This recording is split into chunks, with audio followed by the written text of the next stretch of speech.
All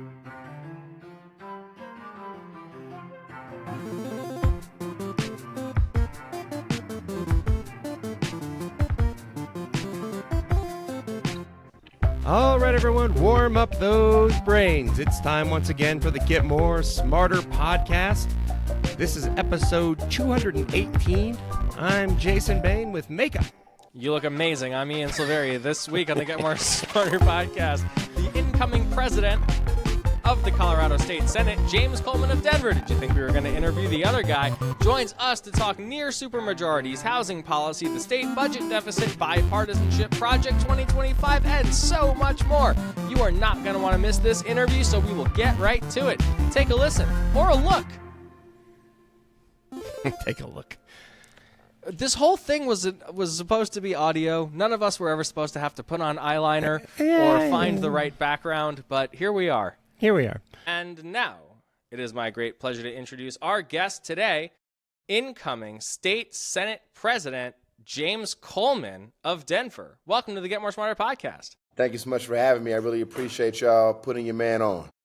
Well, thanks for being here. First and foremost, for listeners who might be unfamiliar with your background, just tell us a little bit about yourself and why you ran for office in the first place. It was an open seat in Denver's House District 7 back in 2016. Yes.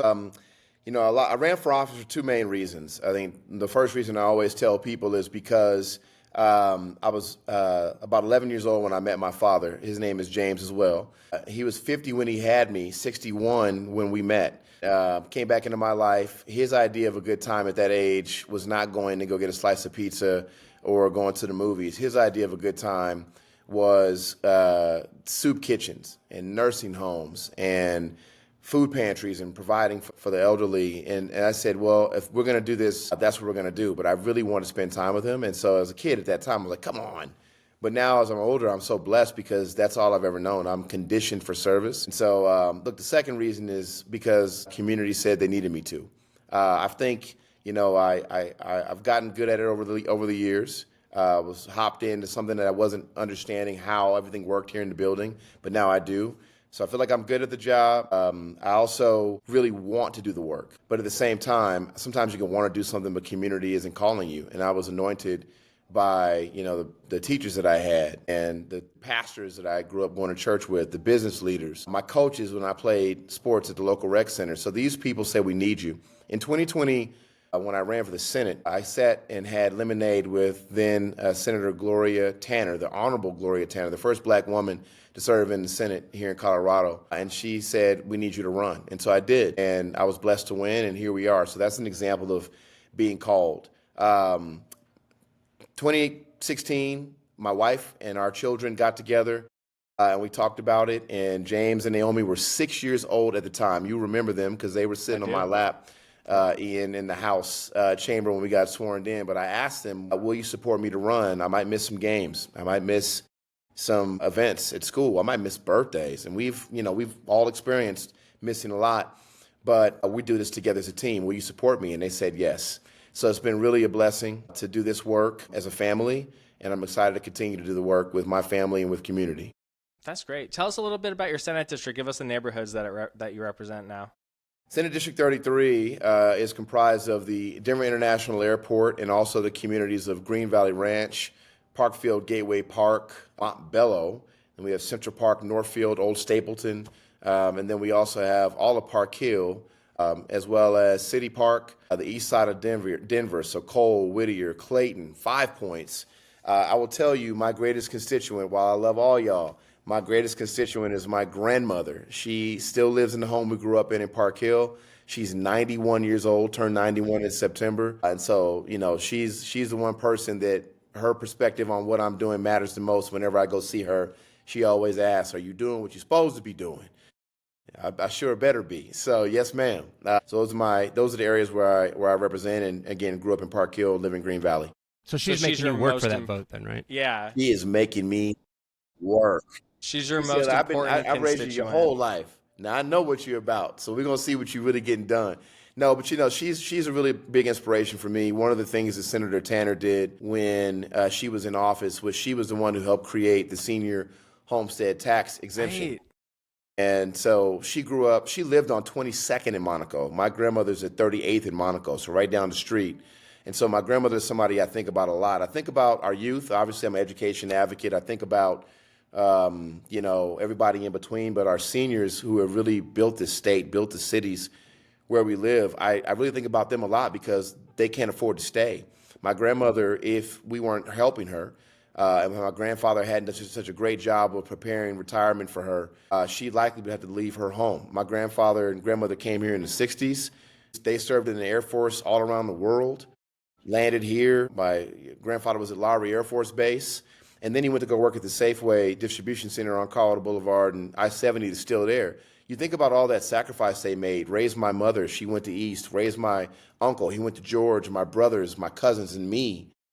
Just for her to lose her house because she can't afford the rising costs of property taxes. So anyways, those are the kinds of things that motivate me, and I'm excited to continue to serve and do the work, not just for her, but for all the people who live in my district and across the state.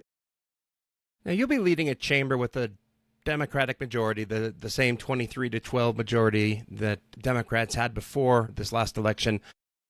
How do you balance a caucus that has moderates and progressives and, I don't know, whatever other caucus might emerge? It's a great question. Well, one of the things that I was taught by Peter Groff, the first Black Senate president, he told me that you're not the president of the Democrats, you're the president of the Senate. And, for me, when it comes to balancing my caucus in particular, I say by creating a shared definition of doing the work. And it's a definition that we would share across the aisle as well. And ultimately what that is over the summer, I met with every State Department director. I met with all of my colleagues in their districts. I met with a handful of Republicans across the aisle and just went to their districts to sit down and really see where they're coming from. We did some policy conversations over the interim, and we did all this work. But ultimately I said, guys, listen, we're not gonna always agree within our caucus, across the aisle, with the first floor, but we have to understand, and that is the goal. Intention to really understand and not just have a meeting and check a box and say we stakeholdered.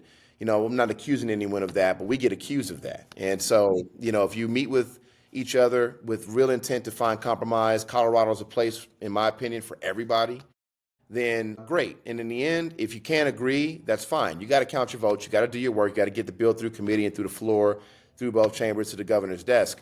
But I think that's the way within our caucus and across within our chamber, across to the other chamber on the first floor, the way that we balance all these different perspectives is having a shared definition of doing the work, knowing we're not always going to agree, but at least doing our best to understand one another, try to find the solutions that work best for everybody.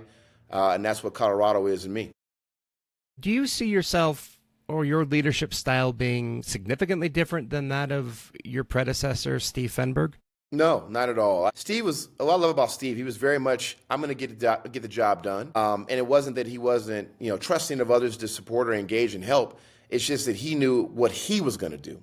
And I know what I'm going to do. I would say my style is more of an autonomous leadership style, where I set the vision for my caucus, I set the vision for our staff, and then I trust them to do the work. And I want to be involved in as much as I possibly can be, but I want there to be just greater levels of independent thought and ideas and creativity. And that's something that, I saw with Steve. He allowed it, he welcomed it, but he wasn't necessarily pursuing that because he was focused really on doing the work himself. He's one of the hardest workers I've ever known, and I appreciate him even now, more so than ever. I had a conversation with him the other day, and I said, man, I already miss you, because I know also all the work he did during the interim. We're not here in the building talking about campaign work, but the campaign work that he did to support us and make sure we had the numbers. And so for me, I don't see it significantly different. I just think that it's my style is I want more people to show me what they can do, and I'm asking and wanting that off the bat. And I've already seen that in our colleagues with policy work groups. I've seen that with our staff and taking initiative with a couple of issues. And so I'm hoping to walk in the trail that Steve blazed. I'm hoping to stand on his shoulders. He's a giant. I'm grateful for him, and I'm excited to continue the legacy.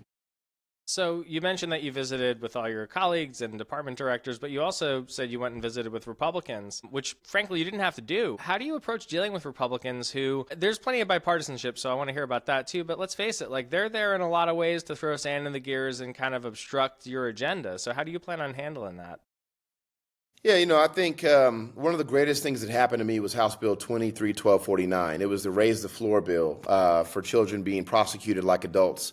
And I'll never forget, I went prior to 23, where that bill was run. In 2022, I went to go to Alamosa and spent a week with Cleve and Kathy Simpson. It was my wife, Shayna, and our children, James and Naomi. And the reason why we went to go visit him and spend a week with them is because I got really tired of Cleve Simpson talking about water.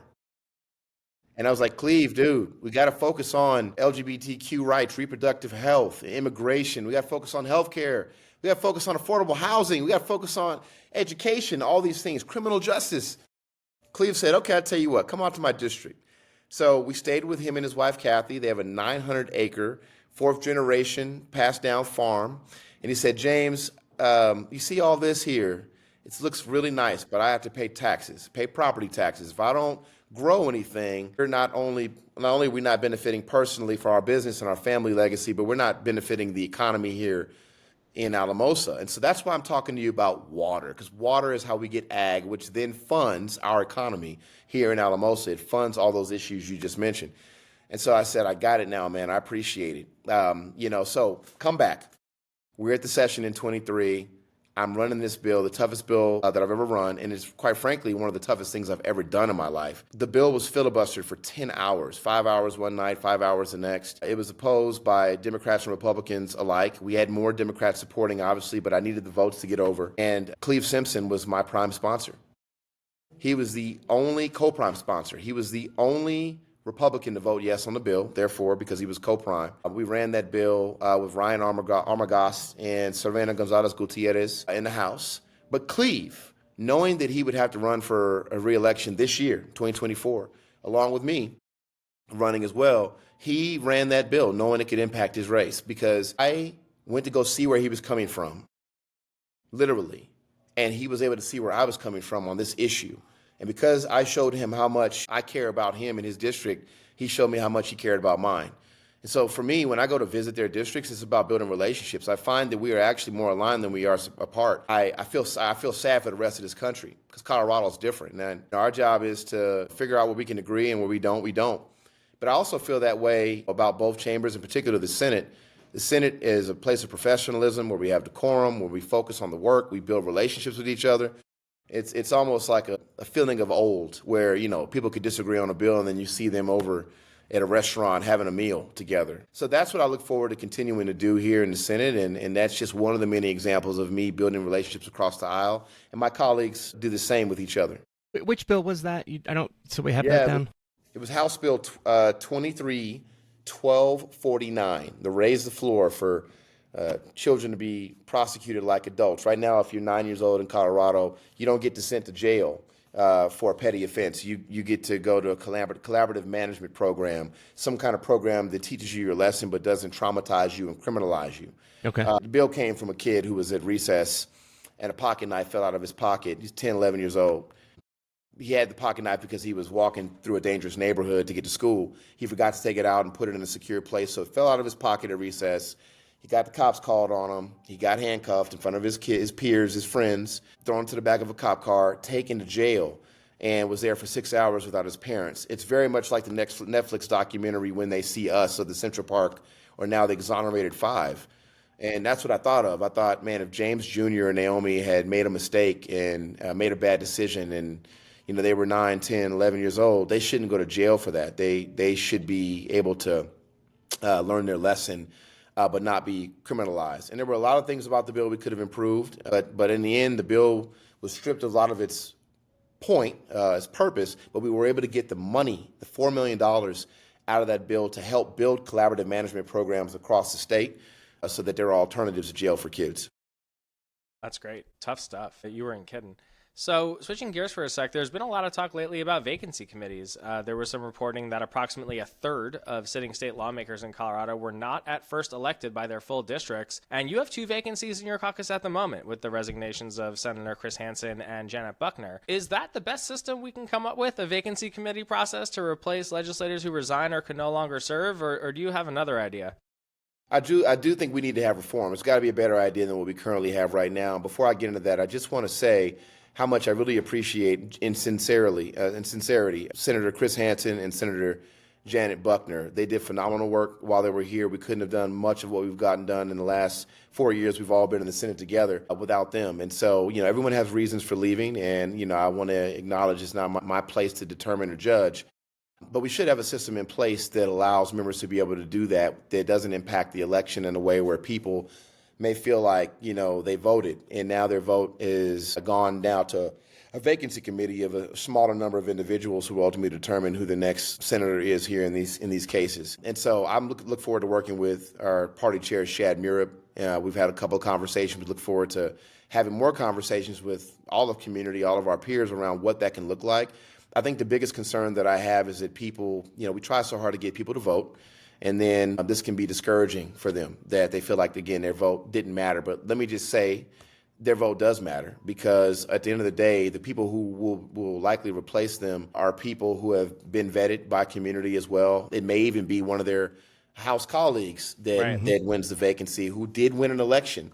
And again, they serve inside of that district where the senator was elected. And so they voted for that person as well. But we have to figure out what we can do to make sure that we show people the value of their votes. And I don't know exactly what that answer is at this time, but I look forward to working and reforming the policies. Do you think we can expect legislation this session to consider a different system, or is that? I definitely would say the issue will be elevated. I don't know if we're going to run a bill on it this year, just because we have so many things right now we're already committed to, as well as, the policies that will be coming to proactively counteract what we're expecting in this new presidential administration. And so I think that's the priority right now for us, but I definitely know the issue is going to be elevated. I've got to ask you about Senator Sonia Jaquez Lewis, who was in the news recently because of issues with her legislative staff. As a result, she's now no longer allowed to have paid legislative staffers. Can you tell us more about what went into this decision and this process? Absolutely. Well, I'll tell you, I appreciate the conversations that I've had with Senator Jaquez Lewis. There were incidents prior to me being in leadership in terms of being president, designee, or majority leader, which I'm not. And so those conversations have been had by President Finberg and Majority Leader Rodriguez. I was brought into the conversation within the last month due to complaints, and those complaints ultimately led to us making decisions, because it was the second time we had heard about a mistreatment of staff. And at the end of the day, there's not been a formal investigation, and we look forward to what that can look like in 2025. But when I got brought into the conversation, we said, well, look, it's not about punitive measures towards the senator. It's about making sure that any potential staff moving forward are being protected while investigation will be moving forward. And so we decided as a collective to remove her aide hours so that she can still have an aide. Her aide would be either volunteer or paid by her campaign or out of her own pocket, which she agreed to. And then, we recently, because of additional calls for action and concern, decided that we would remove her from committees. And this is a decision that I had a conversation with the majority leader, as well as President Finberg and our nonpartisan staff, our legal counsel. And so we made that decision again because we want to make sure that we have a formal investigation, members and staff alike being confident and comfortable coming to work here in the building when it comes to the policies that they're running. She'll still be able to obviously be on the floor and have a vote on the floor and be able to debate and have conversations and represent her district. But in my statement, I said that I want to make sure that we do honor any ask for a hearing, an ethics hearing. And I did speak with Senator Jaquez Lewis. She, too, welcomes an investigation through an ethics hearing because she wants to be able to share all sides of the story as I talk to her.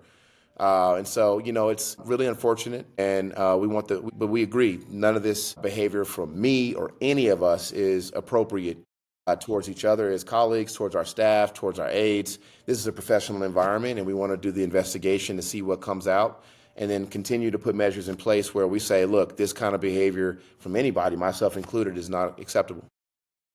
Let's get into some policy questions now. Mm-hmm.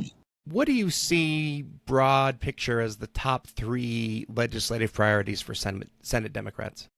Yeah, look, I think affordability is huge. For us, we look around the country and we look at the election results and we see that people are hurting economically, financially.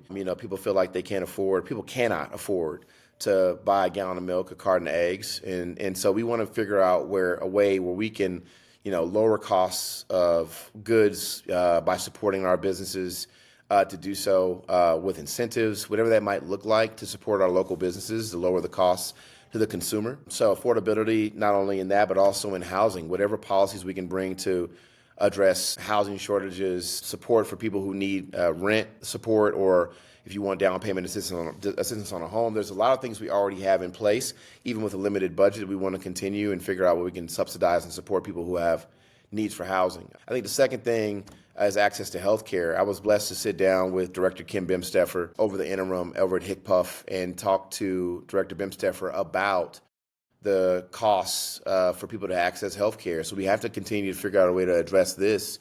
I would say another issue for us is just counteracting concerns we've heard from Coloradans regarding Project 2025, right? You talk about immigration law, TQ rights, reproductive health rights, DEI, civil rights, again, are some policies that we're looking at now leading up to the session. And then last for us is environment. We see a lot of the issues that Project 2025 seeks to address impact us in Colorado and around the country in those areas. But we also want to come back to what we were already doing well, which is continuing to figure out a way to provide health care to everybody that needs it in Colorado, as well as affordable housing and affordability across the board. You mentioned this a bit ago, but you just drilled in on the Project 2025 bit, so I want to stay on this point for a second. I mean, Resistance 2.0 isn't going to look like Resistance 1.0, right? Like, there's no marches in the street yet. Like, I think a lot of us are gut punched and gobsmacked by the fact that they elected this guy again. Colorado did our jobs, but, unfortunately, the wrong people in the wrong states, voted the way they did, and here we are now. How do you handle the incoming Trump administration from your position? What can you do to protect Coloradans and the policy wins that we've had here in a progressive sense from whatever they plan on doing in D.C.?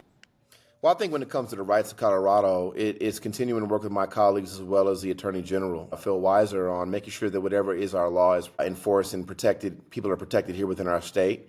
I think it is working with our federal administration and figuring out how we partner with them, our delegation rather, how we partner with them on policies that we can codify, as well as funding we can codify for things that might be taken away or might be stripped away. What is it that we can do? I think that obviously those impacts are federal impacts as well, and not just local. But I think it's those conversations. Again, for me, it's as much as the work is in the building, it's also in the streets. You just got finished talking about some of the concerns that people have in terms of safety and people uprising. And, we survived COVID. We survived, the issues we had with George Floyd, right? We love rallies. We love protests, peaceful protests. But, we saw people injured. We saw our city torn down, and we could see that come from the other side as well. And so we want to make sure that we are working with the AG on policy. We also want to just continue to be models, an example of how we should conduct ourselves, where, again, Colorado, folks don't always have to agree, but we don't have to be disagreeable. We don't have to push our values on other people, and we don't have to take things to a level of physicality. And we just have to make sure that we're working to address all the issues we're concerned about, both in the building and outside of the building. And I look forward to doing that work intergovernmentally. I will just say this, the last piece on that is, we do have to do a better job of working intergovernmentally. I think when we talk about costs being cut, not only here at the state, but also concerns about federal funding being cut due to the administration, we do have to work better intergovernmentally. And that goes down to the cities and counties, that goes down to our school boards, our RTD. We're all serving the same people, but sometimes we don't talk to one another. We have to do a better job communicating with one another and partnering and figuring out what we can do to support all the people who live in our state.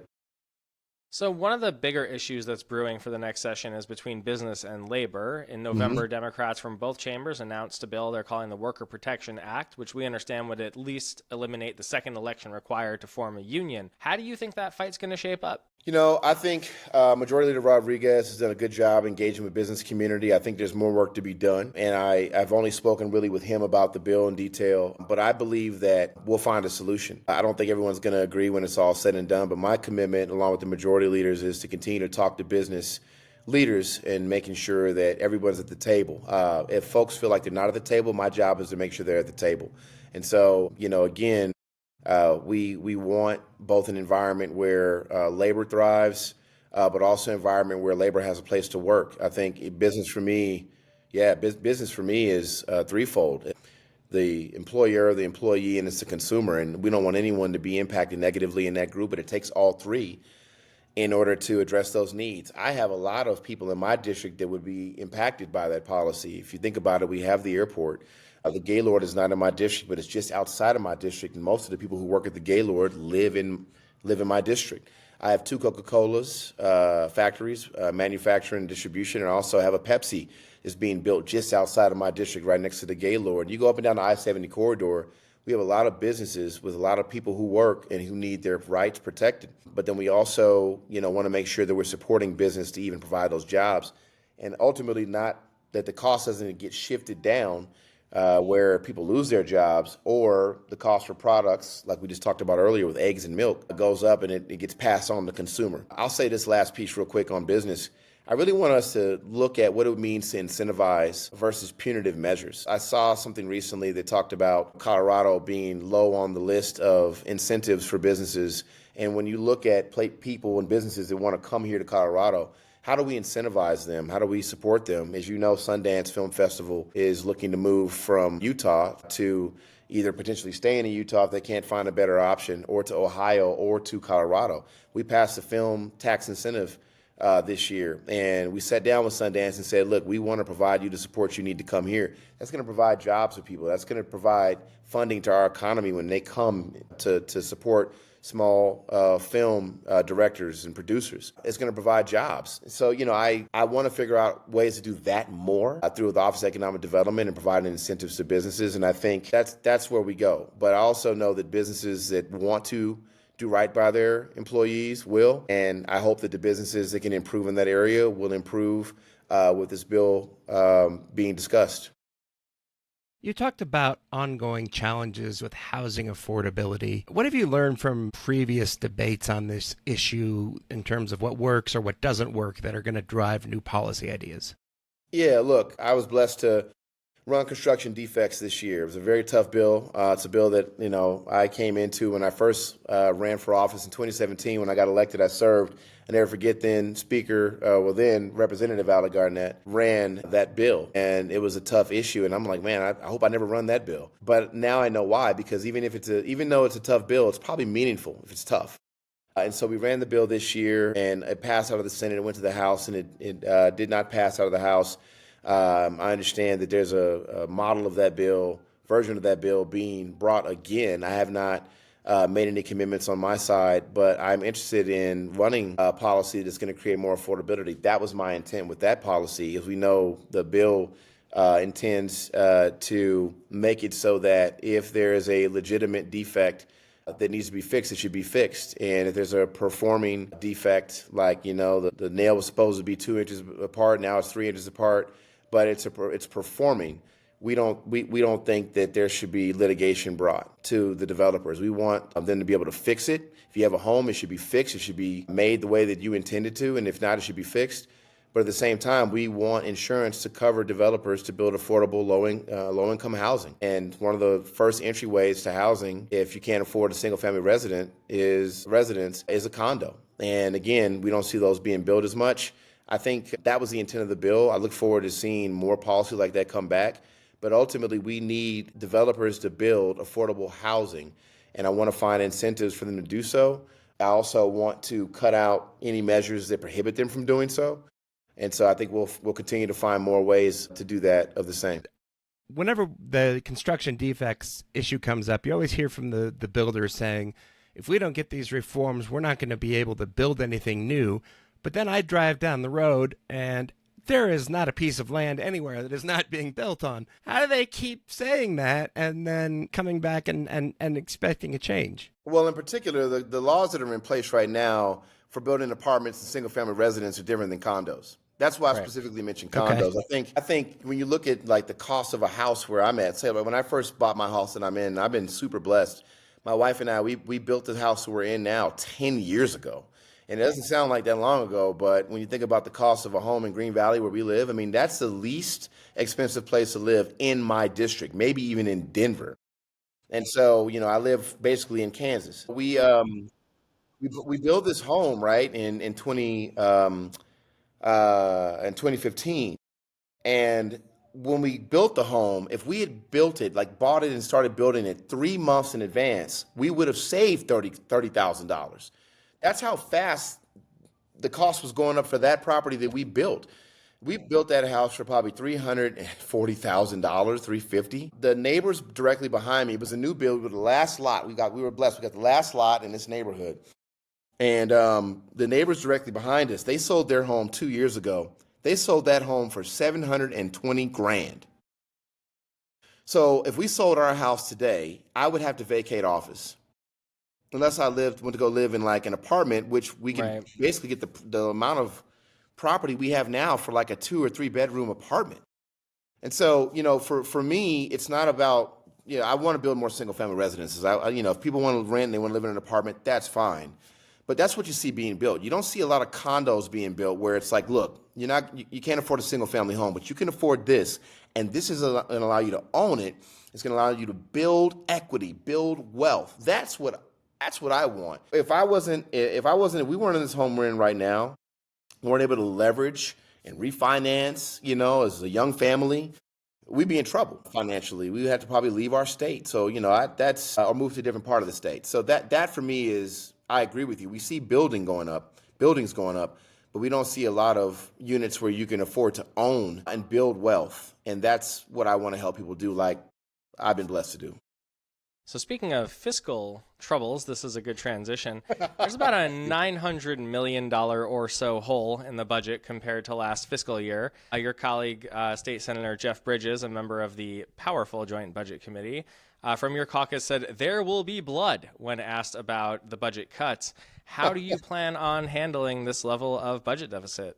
That's a great question. Well, just real quick, for those who don't understand, there is a $1 billion deficit in the $16 billion general fund that needs to be accounted for in our upcoming budget year. So this is an ongoing problem, and solutions in this year's budget need to be long-term solutions, not one time. Decreasing inflation results in less growth of the Tabor cap compared to the last several years. So the Tabor cap is determined by statewide inflation. But the cost of goods, as we've talked about, and services have higher inflation rates. So growing cash funds are pushing out the amount of general fund available under the Tabor cap. One of the things that we just got finished also voting on here in Colorado was Proposition 130. The voters approved of it, required $350 million for local law enforcement. But it's money that we haven't even accounted for. That's your problem now. Right, exactly. And we haven't even accounted for in any of our projections yet. All these things are impacting our budget. Well, the last thing I'll say is there's a caseload increase in Medicaid, Department of Corrections, and K-12 education. These 3 things alone combined, they account for a $590 million increase in our fiscal year 25-26.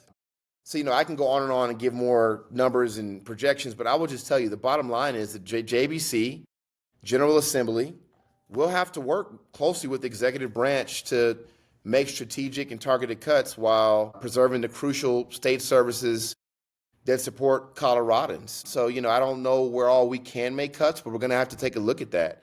Look, I don't want to beat up on any particular department, and I genuinely don't have any ill will. But I will tell you, one of the things that I've wanted to prioritize, but I want to continue to work on, has been decreasing recidivism rates. This is one of the areas in our budget that is guaranteed to be funded if people are breaking the law and committing crimes. And we spend $50,000 a year. That's more than we get paid here at the legislature. That's more than teachers get paid. That's more than some people, working honest jobs, making an honest living get paid. And when you look at recidivism, nearly 50% of the people who get out of prison this year will go back, or next year will go back. And it's close to that number every single year. And what that means ultimately is that when they get out, they have nowhere else to go, right? We give them $100 and a bus ticket, and then they don't have mental health, physical health support. They don't have a job lined up. They're not really getting the skills while they're incarcerated to transition. There's no prison to workforce pipeline. So, we spend $50,000 times 50% of the people who get out. You figure that number out, and it's in the millions. It's in the hundreds of millions, and that's money that we could be using for education or healthcare or the other areas we talked about. I'm continuing to work on that issue. I know our audit committees have continued to look at where we can make cuts. I know the JBC is really digging deep, trying to find where we can make cuts, again, strategic, and we'll do that alongside them as well as the governor. Give us an under-the-radar sneaky issue that may show up this session that we're not hearing about yet. Man, that's a great question. Under the radar. I can't think of anything because all I've asked for is transparency. Transparency. Tell me what's going on. Look, I think the things that we don't know right now that will come up ultimately, which is the question you're asking, the unknown, it does have to do with counteracting and being proactive when it comes to Project 2025. I think that it is, real concerns specifically around immigration. It's been one of the issues that we've heard from a lot of our constituents. As you know, Montbello is over 50% Latino, and we have people in our communities who are here legally. They're here, working. They're applying for citizenship, but right now they're residents, and everything is pushing in the direction for them to be able to have opportunity. We just passed a ballot initiative here in Denver for folks who may not be citizens but are residents who want to work in public safety, to work in public safety as a firefighter. So we're making moves and putting measures in place here in Colorado for folks, but I think that something that is sneaky that might be coming is really just counteracting policy that is trying to take away our rights and the progress we've made here in Colorado. Again, I'm just so proud to be a part of the state. I'm proud to be in this time serving in this state and leading our chamber in this state. I wish elections had turned out differently, but I think that we can lead and continue to do the work that we're doing, but also be beacons of light for the rest of the country. We got to get outside of our state and partner with other states and figure out how we can share best practices in governance, or how we can share policy frameworks that ultimately show people that our state, but in particular our party, is a party that does care for the least of these, that focuses on the have-nots, that knows that a rising tide lifts all boats. And if you focus on the least of these, everybody above will benefit. So Senate President, speakers of the House, members of leadership sometimes take on one or two banner issues themselves as a way to sort of highlight and elevate. You mentioned recidivism, you mentioned housing.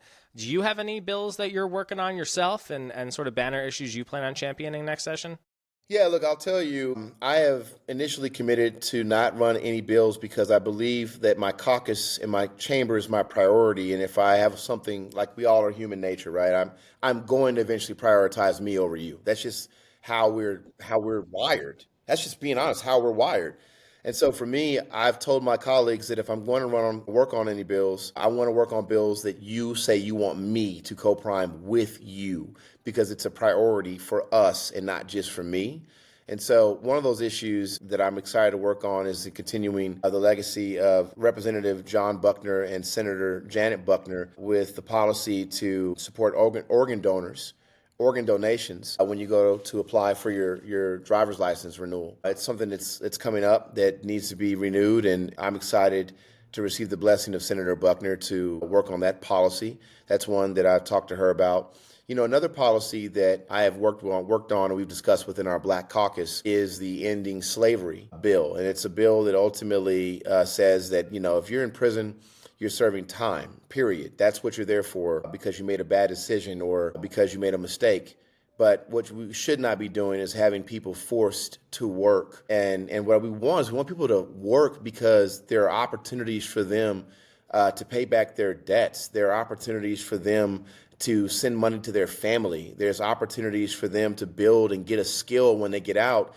If they're getting out, they can transition into the workforce and not go back. What we don't want people working and getting paid 17 cents an hour or a day, and also sometimes being forced to work when you're physically incapable of doing so. And so this is a policy that I've been thinking about and talking about over the summer. I will likely run with Representative Bacon in the House and others, and it's a Black Caucus priority. And so that's one bill that I likely will run. It'll be a little bit of a fight, but for me, it's less about people being treated a certain way versus victims' rights. It's more so about, we don't want people to get out and victimize again.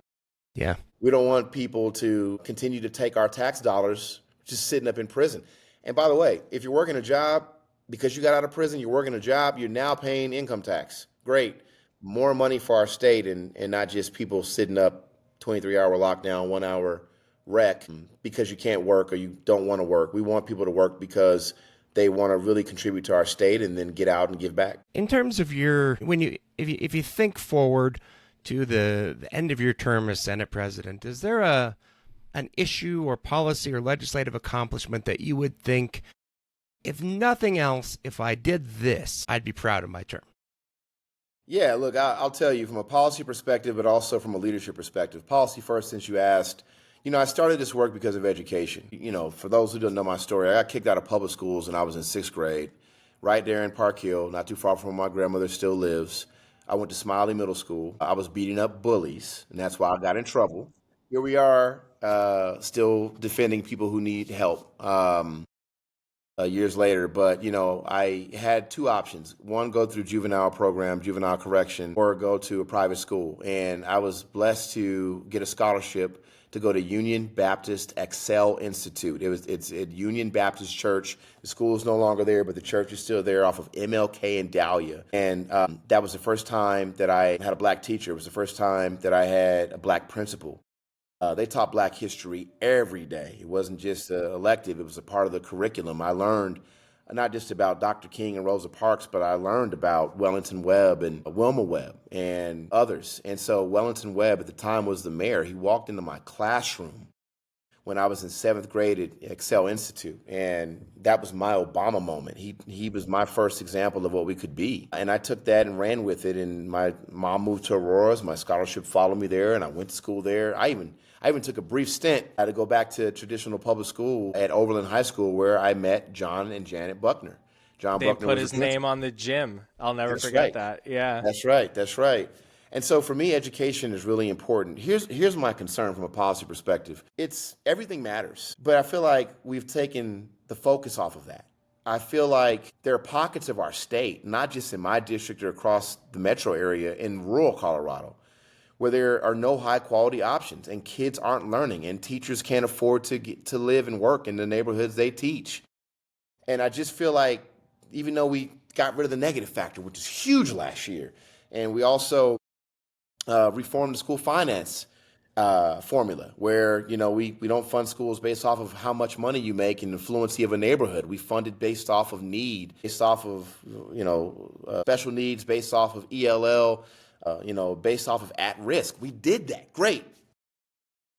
Why are we still having areas in our state where kids aren't learning? And that's what I'm trying to get down to. James and Naomi are 14, my twins, boy and a girl. Crazy. They're in high school next year. Pray for me.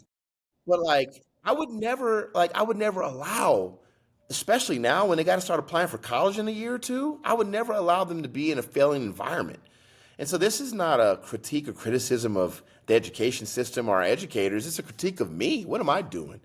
8 years here and we still haven't figured this out, but I wouldn't allow it for my kids. So for me, I would love to leave this building a better place, but our state a better place, knowing that every kid has access to a high quality option, no matter where they live. And I don't know, we have to figure out what that looks like. I will say the second thing in terms of just leadership, I want to protect this institution. What I love about this place is that we do get to talk about amazing policy, but I love the structure. I love the decorum. I love the professionalism.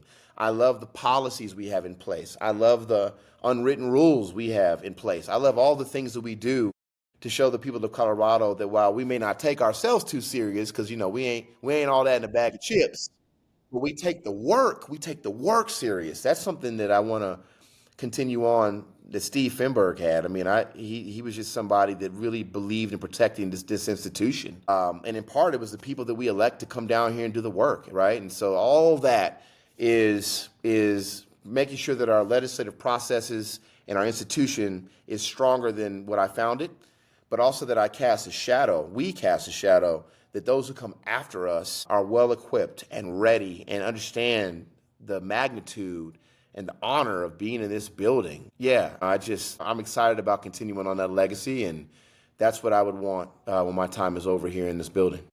Well, before we let you go, can you let us know where people can find you on social media if they want to follow your work in the building? Absolutely. And so you can find me online at colemanforcolorado.com. That's also our Instagram as well as Facebook. You can find all the links there on our website, but come check us out. More importantly, come to the building. Come down here. We want to see you. We want to be invited out to community. We'll come out to community and spend time with you as well. but would love for you to come to the building. This, after all, is your house. Born and raised here, I didn't come to this building until I was 25 years old, and I was elected at 29. Youngest member in the building, and now I'm the second youngest member still in the Senate behind Dylan Roberts. So thank you, Dylan, if you're listening. Really appreciate you. I now have my AARP card. People are taking me serious here now that you're no, but I think it's a travesty because this is just a building. It's a building with tables and chairs and people. It's not scary. We need you to come and testify. We need you to come advise us. We need to see you not just during election season. We need you now to help us do the work in the building. So that's where you can find me online, but come on down. You're welcome. It's your house. Well, Senator James Coleman, the president-designate for the next legislative session in the Colorado State Senate, thank you so much for coming on the Get More Smarter podcast and spending so much time with us today. It was amazing to talk to you. We wish you all the best luck in the world, and we hope to have you back on either halfway through or at the end of session to let us know how it went. Does that work for you? That works. Ian, Jason, thank you so much. Happy holidays, y'all. And to you as well, sir. Thanks so much. All right. Boy, he sure seems excited, though, about that session. I hope he can keep that excitement because being in that building for hours on end, as you know, gets really exhausting.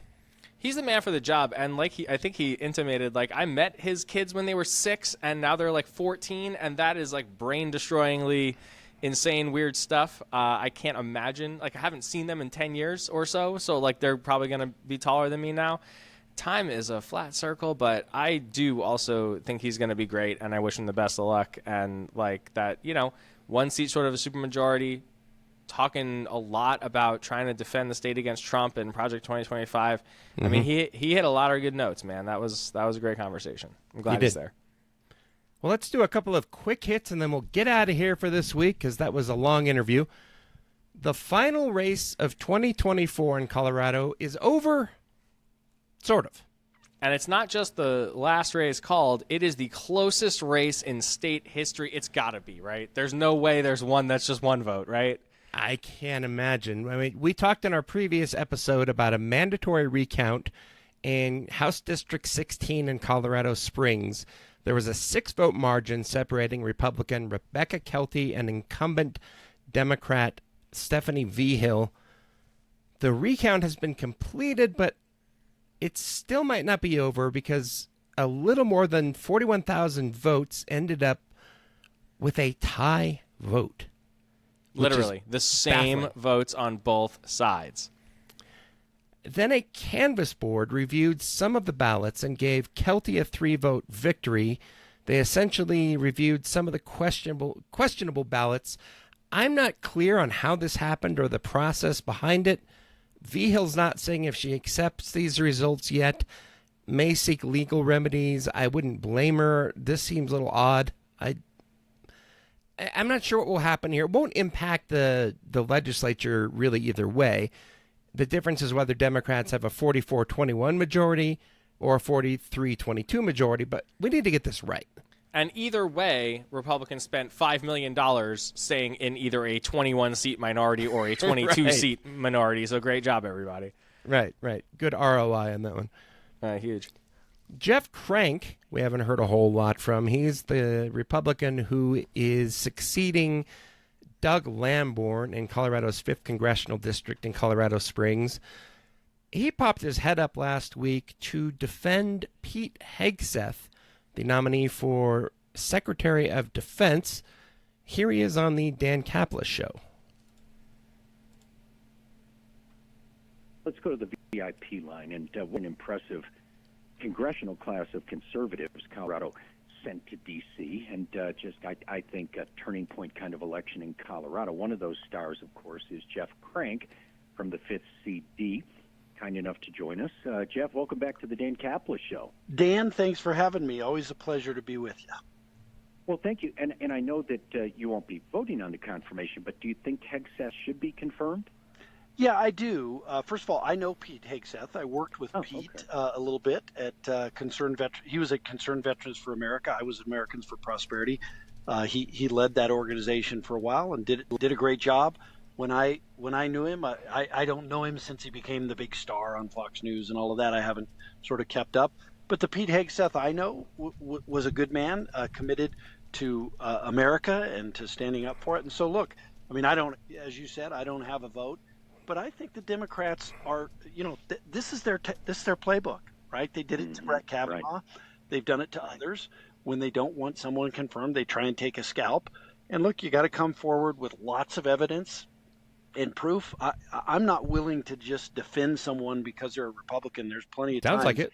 where I've opposed someone without ethics or integrity to be confirmed. Why not this time? The President of the United States has the right, just like Joe Biden did, to have people serve in their cabinet that they want to serve.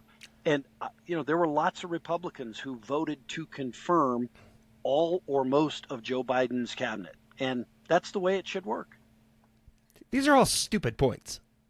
Trump should get his nominees no matter what? No. Obama should have had a Supreme Court nominee. Can we talk about that for a minute? Right. What are we doing? Crank is talking about working with Hegseth at CVA. Hegseth apparently spent more than he raised when he was there and was forced out. And had questionable practices in terms of his levels of intoxication on the job. This is well reported.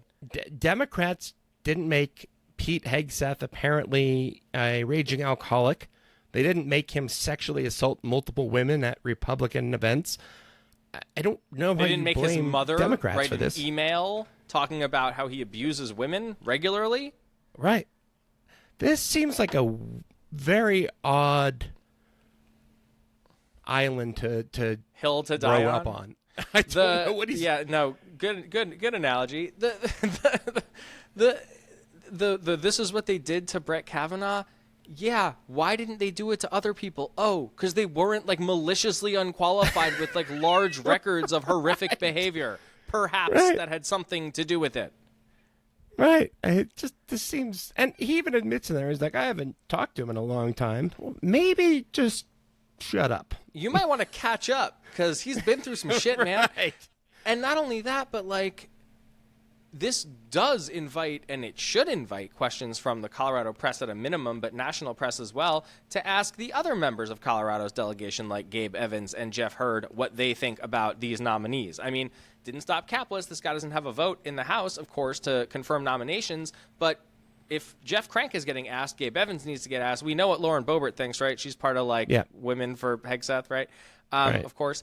But we don't know what Bread Sandwich thinks, and the voters in their districts deserve to know this, A, and B, this is why you have a constitutional check from the U.S. Senate on presidential nominations. Mm-hmm. By the way, it's because they shouldn't be automatically confirmed just because a president who barely won the popular vote and barely won the Electoral College. Right. It's supposed to be a check regardless of what party is in control. So you could have stood up to this guy, and you could have prevented him from taking over the Pentagon. I don't care if he ran one or two veterans organizations reportedly pretty badly. He's unqualified for the job. He's unfit. There has to be, we talked about this last time, there has to be a Republican somewhere who has Trump's approval who does not have this many problems. You would think. Donald Trump, by the way, is keeping busy appointing unqualified people to cabinet positions and hawking a new cologne. He's still grifting. Still grifting. Here's the Jimmy Kimmel Show. The train is out of steam. Meanwhile, Biden's successor, our president-elect, made an important announcement today, and he is all business. My new Trump fragrances are here. They make a great Christmas present. I've named them Fight, Fight, Fight because they represent winning. We all want to be winning. We have to win as a nation. We want to win as a family. This fragrance is all about strength and success and confidence for men and for women. Get yourself a bottle and don't forget to grab one for your loved ones too. They'll thank you and they'll even smell good. Yeah, right. Oh, you thought after he won the election that was going to stop? He's. What do you think it smells like? Fried He'll chicken be auctioning off. He'll be auctioning off the furniture before too long, man. Yeah. This is just so bad. I can't believe it. We're going to do it again. Can you imagine Joe Biden 4 years ago, selling cologne at this point before he's... My God. Oh, to Biden. No, I can't. And this is the point, isn't it? Once a huckster, always a huckster. And we'll stick with Trump for our gibberish of the week. Here he is on Meet the Press over the weekend on his now well-mocked concepts of a plan. And then he voted against. Nobody understands. Sir, you said during the campaign you had concepts of a plan. Do you have an actual plan at this point for health care? Yes, we have concepts of a plan. They doubled down. Still just concepts? Do you have a fully developed plan? Let me explain. We have the biggest healthcare companies looking at it. We have doctors. We're always looking because Obamacare stinks. It's lousy. There are better answers. If we come up with a better answer, I would present that answer to Democrats and to everybody else, and I do something about it. But until we have that, or until they can approve it, but we're not going to go through the big deal. I am the one that saved Obamacare, I will say, and I did the right thing. Oh, I shocking admission. Political thing and killed it, and all I had to do is starve it to death. You did try to have your Justice Department effectively kill it, though, No. sir. Kill it from a legal standpoint, but from a physical standpoint, I made it work. In your Physical standpoint. I see. It's like a What are you statue talking walking about? around. Buy my cologne, by the way. Unreal. The leader of the free 4 world. years of this. We're in for 4 years of this. Great Well, job. we'll be here to talk about it if you'll be here to listen to it. That's it for us this week. The Get More Smarter podcast is a production of ColoradoPolls.com and the Big Horn Company. Our hosts are me, Ian Silveri, and America's dad, Jason Bain. who somehow figured out how to engineer and produce this thing and put on wonderful eyeliner. I make the video version. The phenomenal Breakmaster Cylinder made the theme song. Get your shots while you still can. This week's listener feedback comes from Dana Star 78 on Threads, who writes, well, look at me and my top podcasts from Spotify Rap 2024. Got the Bulwark, Get More Smarter, Rachel Maddow again, and the official Gilded Age podcast, something I was unfamiliar with. Check out all those shows, but especially this one. Thank you so much for your comment, Dana. Remember, we'll keep talking if you keep listening. Subscribe on Apple, Spotify, or wherever you get your podcast. Follow us on Blue Sky with 50,000 of our best friends. We're not kidding. Rate the show and leave us a review on Apple Podcasts if you got more smarter. It actually helps a lot. And if you leave us a review or even a nice comment on Threads, Blue Sky, or wherever else on the internet you find us, you'll get a shout out just like Dana Star. Find us at getmoresmarter.com, where you can sign up for bonus content in our Substack. And please send all your emails to angerrants@getmoresmarter.com and other stuff to Ian Silveria at getmoresmarter.com and other stuff to Jason at getmoresmarter.com. Thank you so much for listening, and we'll see you next time.